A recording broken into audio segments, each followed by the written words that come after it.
reason that we're all here, I'm going to introduce the person that's going to present the 75th inductee in the Iowa Wrestling Hall of Fame, Jack Eustice, who's a head wrestling coach at Blue Earth, Minnesota. Jack?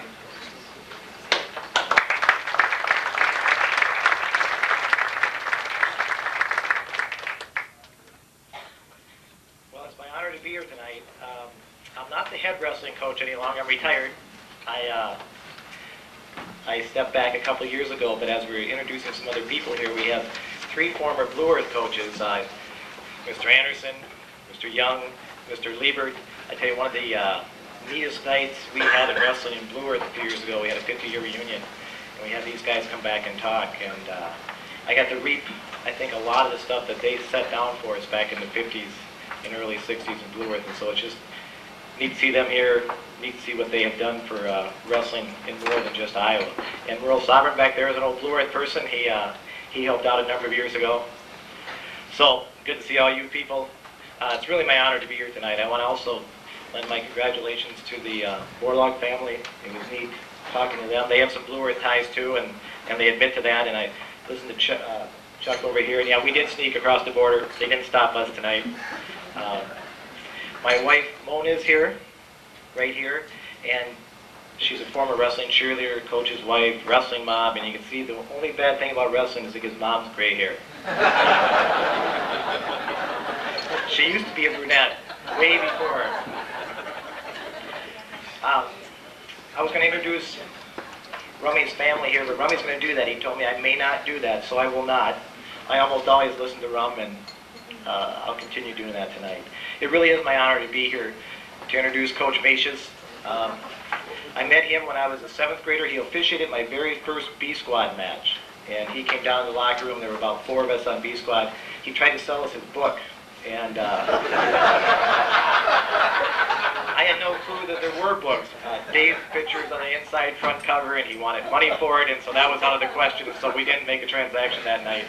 But through the years, he officiated a lot of my high school matches. As a matter of fact, I think he officiated my last varsity match in my hometown. And when it came time for me to decide where to go to college, it was a really easy decision for me to become one of Rummy's boys. And we really felt that way at Mankato back in the 1970s. You immediately became someone on campus at Mankato if you were out for the wrestling team, and it was neat. Already, by that time, Rummy had established Mankato State as one of the powers, one of the collegiate powers in the country. And he just had a great program going. I have nothing but good memories of my times on the team back then. And then later on, we became clinicians together. And it just is a very, very positive thing. A few months ago, we had a special day at Minnesota State University now for Rummy before they wrestled South Dakota State. And we had a luncheon in the afternoon. We had a number of former wrestlers talk, guys that wrestled back in the 50s, 60s, and 70s. I think I was the youngest guy to speak, as a matter of fact. And that was kind of nice to be young again. But, they talked about things like 3 national titles, conference titles, producing 17 national champs, 56 All-Americans. No doubt important and impressive stuff. And there was a theme that ran through all the stories that people told. And it was amazing that as impressive and as important as that stuff is, none of the guys talked about that. They didn't talk about a championship. What they talked about was, I think, really his real contribution to the people that he was associated with. They focused on the man, the personality, the person, and then his personal impact on the people that he came into contact through the years. And he was at Mankato for 38 years. He's still involved in wrestling in Florida. I was down there a few years ago. He's still coaching high school kids. And it's just neat. I remember they were quizzing me about him. They said, "We used to wrestle for Rum." And I said, "Yeah." And they said, "Did you ever wrestle with him? Did you ever compete against him?" And I said, "Not really." And they said, "We want to wrestle him." And I said, "Don't do that." And they kind of left him alone, I think. And I have a feeling, though, Rummy would probably roll him. He always tried to teach me to roll. And I said, "Rummy, I'm not going to roll anyone. It's just not something I'm going to do." But he tried really hard to teach that to me. Rummy had a tremendous impact in wrestling in the state of Minnesota. He came to Mankato in 1950 and stayed there for 38 years. Wrestling was in its infancy in Minnesota when he was there. He quickly established Mankato as a national power. He helped the state grow in wrestling. State tournaments were held in Mankato. He instituted wrestling camps, wrote books focusing on technique and philosophy. And as a matter of fact, I was looking at Gable's book, that is a great, successful coaching book. And I think Rummy, laid some of the foundations for things like that. He knew that there was a lot more to it than just sending kids out and beating each other up and that kind of thing. And I know he was way ahead of his time as far as technique. And I think when you really look at his contribution to wrestling in Minnesota, I think it is in the coaches that he sent out. So many of the people that wrestled became teachers. So many of those teachers became coaches. At one time, one half of the coaches in Minnesota had ties to Mankato State and Rummy Macias. And it's just amazing when you consider the hundreds of people that he sent out and maybe the thousands of people that they came in contact with, and how that has just kind of filtered down through the years. Just a tremendous influence. As a college student, I think the thing that I remember most about Rummy is he was constantly talking to you. He was constantly telling you about his life philosophy. Some of what he talked about was wrestling and what you should do and shouldn't do, and things you should try and things you shouldn't try. But so much of it was how you treat people with respect. Everyone's kind of on the same level regardless of the person scrubbing the floor or the president of the university. And he lived that. No doubt about it. He talked about building personal and professional relationships, how to live a life worth living, how to be a positive person. I really think the biggest thing with Rummy is his unending positive spirit. He expects the best to happen. He knows that individuals control their own fortune. They control their personal success by how hard they work, by the time and effort they put into something. Rummy always thinks things are going to end up in a positive way. He always has a positive income. I don't ever remember him being down. It didn't matter if someone got beat, if things didn't turn out right at Mankato, if the team didn't do well. There was always tomorrow, and we're going to do better tomorrow. And because of that, you prepared to win, and you walked out expecting to win. Unfortunately, we didn't always win, but it was there. You never get down. You don't feel sorry for yourself. You make the best of every situation. He never forgets people. He values the time he had with individuals. He's proud of all of his past wrestlers. And again, it isn't about their championships. It's kind of who they become since then. He believes in the good of people. He believes in the power of individual effort. It's been a constant for him, and I think it's his most enduring trait. When I see him at the NCAAs, I know he's going to have a smile on his face. He's going to tell me a story, and some of it's going to be true. But it's going to be positive. We get together, as many of us do at the NCAAs.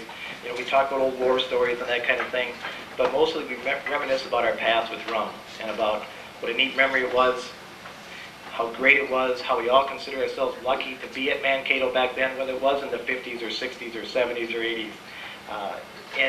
And all that, he's the thing that tied it together. So Rum, it's been a great ride, a neat journey. Hopefully we'll have a couple more decades or so. And it's my extreme honor to introduce to the Iowa Wrestling Hall of Fame, Coach Rummy Macias.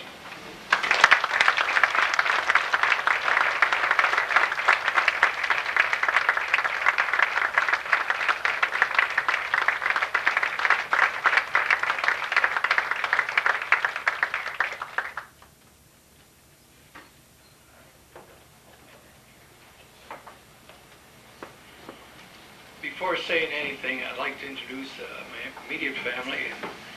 First of all, I'd like to introduce my wife, Ruth, who has taught me that there's life beyond wrestling. Although the last couple of years, it hasn't worked too well. My wife, Ruth.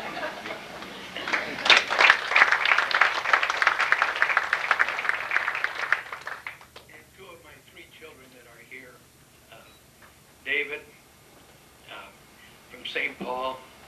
He's in the restaurant business. He doesn't want me to mention it, but he lives in Prior Lake and has his place in St. Paul, Lexington, stand up, which is David.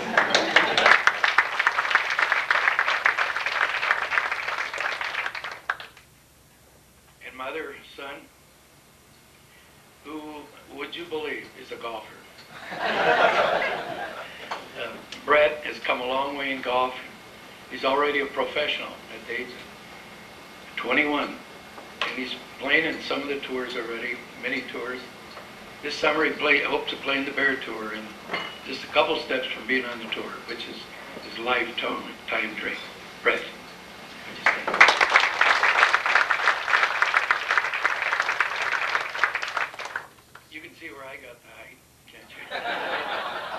my daughter, she's away on vacation out in Portland, Oregon, so she's not around. My 85-year-old brother, I come from a family of 9, my oldest brother, 85 years old. Peter, would you please stand up, come down for it.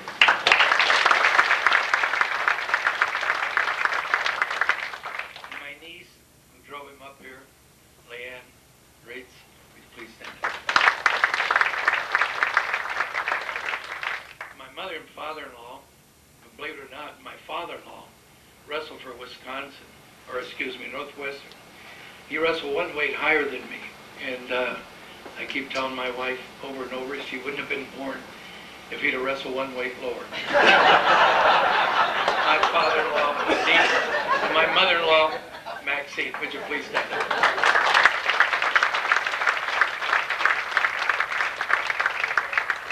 And our dear friends, Dennis and Karen Sandersfeld, would you please stand up?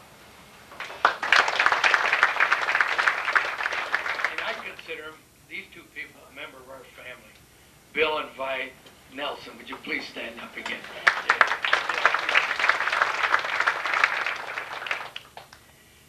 And it's been said that the three most important things to do in this life is are three. One is to climb a picket fence that's leaning away from you or towards you, and kiss a girl that's leaning away from you, and to be a successful after-dinner speaker. So you have to bear with me. You know, looking out here, I can't tell you what it means to me, but I have to go back to the beginning and tell you how it all happened. I was born in Bettendorf, Iowa. Frank doesn't believe it, but I was. And at 15 years of age, I weighed 95 pounds. And I had a dream. I was 15 years old, and 3,800 students in the largest high school in Iowa when I went to school there. You know, I had dreams of becoming an athlete, so you can imagine what chance I had. But I made up my mind that the only thing I could compete against was wrestling. And I went on, graduated from there. I was too young to go in the service, but when I was old enough, I went in the service, got out of the service, and it was mid-year. In those golden years of northern Iowa, I had to buck. Of course I couldn't go to northern Iowa because they had nothing but national champions there. And I took my chance and went to Iowa. Even when I was in high school, my coach had never wrestled, the coach I had in high school. And the coach I had in college, Mike Howard, was very old. So you can imagine what chance I had to succeed. Of course I would have liked to have gone to northern Iowa. But I went to Iowa, and I had an above average career there at Iowa. After graduation, I stayed on 2 years at the University of Iowa. And at that time, Paul Breckler says, just wait 2 years, you'll be the head coach. But I knew who was over at northern Iowa that I wouldn't have a chance, Dave McCuskey. So there was a gentleman that had been the superintendent in Council Bluff and knew wrestling, what wrestling was in Iowa. He was our president at Mankato State Teachers College at that time, student body of about 650 students. He came down to interview me, and at that time I completed my master's degree and offered me the job to go to Mankato. What an opportunity. Second largest school at the time in the state of Minnesota. There was a petition out that they wanted wrestling started. Of course, with the president having had a background in wrestling, he hired me and I accepted the job. And it was easy, very easy, because the farming communities that were surrounding Mankato, I had the type of people that you have here in northern Iowa. I knew at that time that all the wrestling was in northern Iowa. I was from the southern end of Iowa, but I knew that the best wrestling was here in northern Iowa.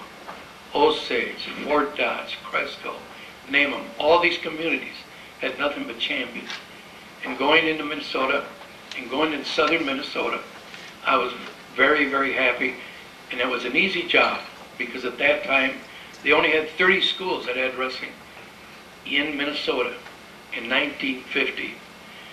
So, with the help of several individuals, student body, the faculty, and the administration behind me, it became an easy job. Very, very soon, we were able to compete against Big 8 schools, Big 10 schools, and do well. Because at that time, scholarships weren't too plentiful, but they were later on. But we put together many individuals that went on to win championships. We were able to compete against the best. We were able to compete against not only Oklahoma, but Oklahoma State, the Big 10 schools, just with the kids from southern Minnesota. With that success and the help of everybody, where did I learn wrestling? From some of you. I can think of Bob Siddons. I can think of Bill Nelson, Liebert, Chris Flanagan. Watching those individuals coach, I put it together. What I knew, how I felt we could win. And it worked. It worked to the point that we were able to compete with the best. But then when scholarships came out, I didn't have much of a chance because those schools were getting 19 free rides. And I never had one scholarship while I coached in Mankato State. So time caught up to us. And then I knew the end was near after 38 years. So I retired to Florida. And I thought, now is the time to retire. It took me 6 years. I went by a facility that I thought it was the best facility that I'd ever seen in my life at a local Catholic private school. My son was going to school at the time, and I thought, oh, if I could only coach there. And they gave me the position. Not many good wrestlers there, but what a facility. Immediately, I talked to the priest. I said, Father, we have an outstanding facility. We must use it. It's a sleeping giant. We must use it to the way it was built. It wasn't easy. The diocese, we had to fight the diocese. We had to fight a football coach, an administrator, who had been there 43 years. I told him, what an opportunity. We got it started. I started a camp there with the patience of the president, and we started a camp where we started drawing kids. I didn't want to stop there. I went 2 weeks for the camp. I think Jack came down and was a clinician there the first year. After that, we went to 2 weeks. And now it's a USA camp or club that I'm president of, and I have quite a staff. I have a 2-time national champion from Penn State. I have 2 world champion Russians, and I have individuals that are the wrestling this veterans world tournament. I have several outstanding individuals there. We are now over 100 students that come out for wrestling, from 6 to 7, 3 days a week. There is for the small kids. From 7 to 9, we have the older, from all over the county. Where have we taken it a step further? The Olympic team will be working with us in our facility in the first week in June, or second week in June. Then the last week in July, and the first week of August, we have the Olympic team that will use our facilities. We're trying to make it grow. What am I talking about? Wrestling. Wrestling has given me an opportunity. And although my wife said, you must stop sometime, I can't. I will coach wrestling. I will do everything for wrestling.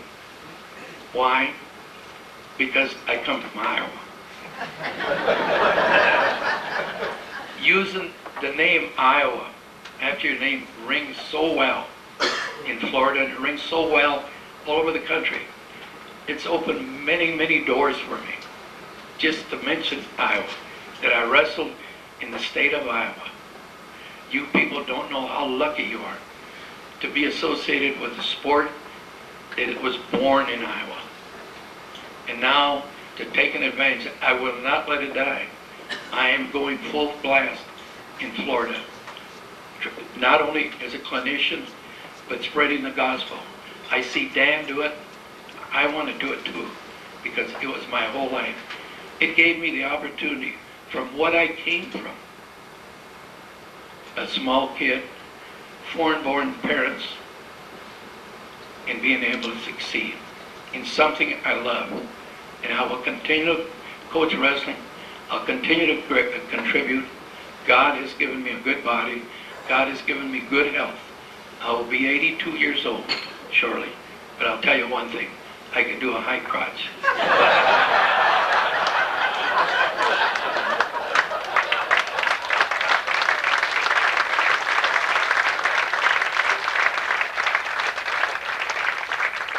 I still love to run.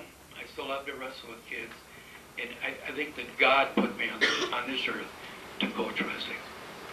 Thank you for all the opportunity to come here to speak to you and to at least come home. This to me is home, coming from Iowa. I applaud you for giving me the opportunity, and my wife and family, to come here to receive this award.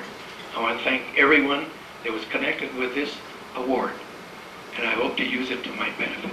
I will go back to Florida and show it to everyone what Iowa has done for me. Thank you, and good night.